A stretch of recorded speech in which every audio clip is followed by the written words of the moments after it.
Yeah. Dodo harumani hiti. Ndakarusaruza. Ndakakusaruza pasina kundimanikiza, kunyangwe nyika ikashanduka. Ndakakusaruza mumazuva akaoma, kana zuva risisapeni. Vakandibvunza kuti sei ndakamira newe, ndikati rudo haruna reason. Wakandiwana ndisina zvese, asi ukandida ndisina condition. Ndakaona chiesa mumazuva erima, pandanga ndava kuda kurega. Wakabata ruoko rwangu zvinyoronyoro, ukandiudza kuti tichasvika. Handisi perfect, unozviziva, asi moyo wangu ndewapo.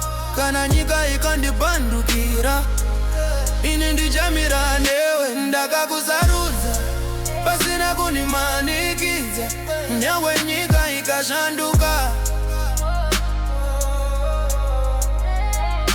Ndakakusarudza mumazuva akaoma, kana zuva risisapeni.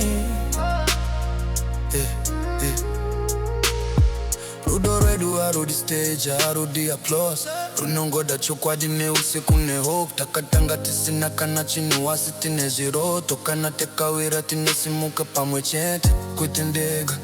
Vanotaura asi handinzwi, ndinoteerera moyo. Nekuti pandinotarisa pauri ndinoona ramangwana rangu.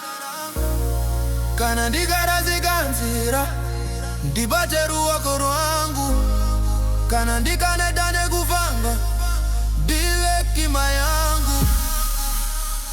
Ndakakusarudza masina kundimanikiza, kunyangwe nyika ikandisiya.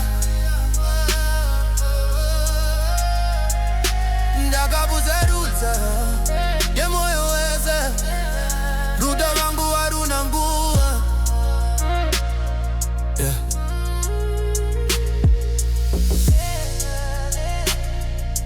Hazina mbumbo wanyori, asi zvave zvirokwazvo.